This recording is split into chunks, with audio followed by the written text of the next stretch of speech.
ধরনের উদ্ভিদ রয়েছে। এর প্রায় সকলই মানুষের কল্যাণে আল্লাহর সৃষ্টি, কিন্তু কোন উদ্ভিদে কি গুণ আছে তা আমরা সবাই জানি না। প্রত্যেকটি ভেষজ উদ্ভিদেরই কিছু না কিছু ঔষধি গুণ রয়েছে। বাংলাদেশে প্রায় ৫,০০০ প্রজাতির উদ্ভিদ রয়েছে। এর মধ্যে রয়েছে ৫৫০ ঔষধি বা ভেষজ উদ্ভিদ প্রজাতি। ঔষধ শিল্পের কাঁচামাল হিসেবে ভেষজ উদ্ভিদের চাহিদা সারা বিশ্বের মতো আমাদের দেশে ক্রমেই বেড়ে চলেছে।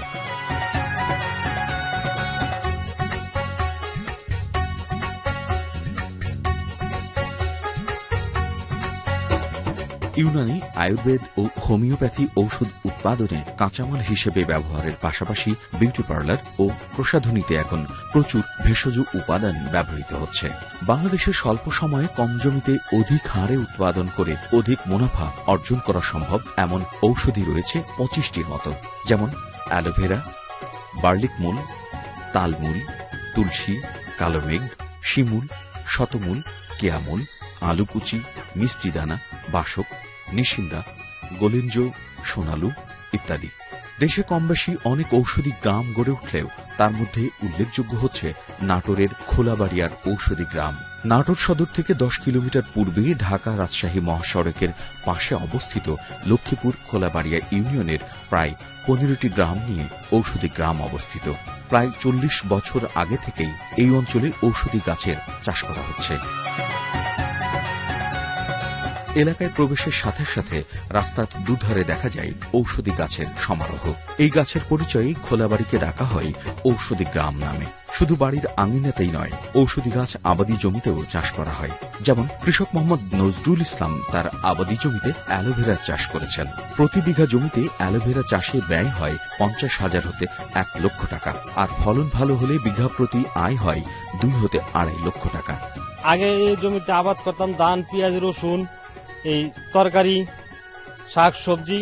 এর চেয়ে আমরা এই ঔষধি বাগান আসার পর, ঔষধি এলাকা আসার পরে, গাছ গাছলা আসার পরে, এই ঔষধি গাছ গাছলা করার পরে ধরেন আমি এই বাগানটা করছি। ধরেন ১ বিঘা জমিতে আমরা যদি এই ফসলটা ফলাইতে পারলে ধরেন কোনো বছরে ২ লাখ, কোনো বছরে ২.৫ লাখ, কোনো বছরে ৩ লাখ টাকা আমাদের আসে। অন্য অন্য ফসলের থেকে আমাদের এটা বেশি আসে। এই গ্রামের কবিরাজ মোহাম্মদ জয়নাল আবেদিন কবিরাজের পাশাপাশি ঔষধি গাছের চাষ করে থাকেন। তার কাছে বিলুপ্ত প্রায় বিভিন্ন প্রজাতির ঔষধি গাছ রয়েছে, যেমন নিশিন্দা, গোলেঞ্জ, সোনালু, আলুকুচি, মিষ্টিদানা, কিয়ামূল, বাসক, শতমূল, তালমূল, তুলসী, কালোমেঘ, বার্লিক মূল, শিমুল মূল ইত্যাদি। আমি যে গাছটা হাত দিয়ে আছি, গাছটার নাম হলো নিশিন্দা। গাছটার গুণাগুণ সম্পর্কে বলতেছি, যেরকম খাজলি, ঘা পচরা যত রকম আছে, আগুনে পুরা এবং ক্যান্সার, কাশি, এ সমস্ত রোগের চিকিৎসা করা হয় গাছ দিয়ে। আমরা আগে এখানে সবাই কৃষি কাজ করতাম মিলে, এখন এই ওষুধি আবাদ সবাই মনে করেন যে ওষুধি আবাদ করি। এই ওষুধি আবাদ করতে যাই আমরা মার্কেটিং বা ব্যবস্থা, ওই যে বেচা কিনার ব্যবস্থা পাই না। ব্যবস্থা যদি পাইতাম তাহলে আরো বেশি করে মনে করেন যে আবাদ করতাম, আর বেশি ভালোভাবে মনে করেন যে আমরা চলতে ফিরতে পারতাম। হ্যাঁ, সরকার যদি একটা উদ্যোগ নিত বাজারজাত করার বা মার্কেটিং এর একটা ব্যবস্থা করে দিত, তা আমাদের চাষিদের জন্য, নাটোরবাসীর জন্য, খোলাবাড়ির পক্ষ থেকে সবার জন্য সুবিধা হইলে, বেকার সমস্যাগুলো দূর হইলে। নজরুল ও জয়নালের মতো প্রায় প্রতিটি বাড়িতেই ঔষধি গাছের চাষ আছে। উৎপাদিত এসব ভেষজ ঔষধ স্থানীয় বাজার সহ বিভিন্ন জেলাতে, বিশেষ করে ঢাকাতে বিক্রি করা হয়। আর স্থানীয়ভাবে পাইকারি ও খুচরা বিক্রির জন্য গড়ে উঠেছে একটি ঔষধি বাজার, যেখানে ঔষধি গাছ বিক্রির পাশাপাশি এসব ভেষজ উদ্ভিদের শরবতও বিক্রি করা হয়।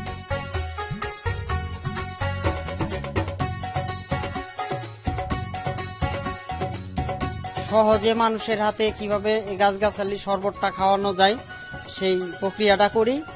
একজন, দুইজন, তিনজন দিন যায়, আস্তে আস্তে এর গ্রাহক বাড়ে।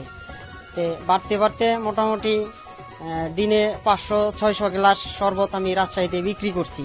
আর এই দোকান আমার অ্যালোভেরার বাগান আছে, শিমুলের বাগান আছে। এই সমস্ত গাছগাছালি মালগুলো আমি পাইকারি এবং খুচরা ঢাকাতে বিক্রি করি। এলাকাবাসীর দাবি, বিভিন্ন ঔষধ ও প্রসাধনী প্রস্তুতকারী প্রতিষ্ঠান সহ সংশ্লিষ্ট প্রতিষ্ঠানগুলো যদি এগিয়ে আসতো, তাহলে তারা ন্যায্য মূল্যের মাধ্যমে ফেরাতে পারত তাদের ভাগ্য। আমাদের ঔষধি গ্রামে যে ঔষধি চাষ করি আমরা, সমস্ত ঔষধি চাষগুলি যদি আমরা বাজারজাতকরণ করতে পারতাম, তাহলে আমাদের ওষুধি চাষিরা অনেক লাভবান হতো। তাদের দাবির সাথে একমত পোষণ করেছেন নাটোর কৃষি সম্প্রসারণ অধিদপ্তরের ভারপ্রাপ্ত উপপরিচালক। কৃষকরা যাতে এই ওষুধি গ্রামে উৎপাদিত বিভিন্ন দ্রব্যের আরো ভালো বাজার পায়, সেজন্য আমরা কয়েকটি প্রতিষ্ঠানের সঙ্গে যোগাযোগ করছি। তারা তাদের মধ্যে বেশ কয়েকটি এগিয়েও এসছে। তো আমরা আশা করছি যে আমাদের এই যোগাযোগ সফল হবে এবং সেক্ষেত্রে এই ওষুধি গ্রামের চাষিরা তাদের উৎপাদিত পণ্যের আরো ভালো দাম পাবে।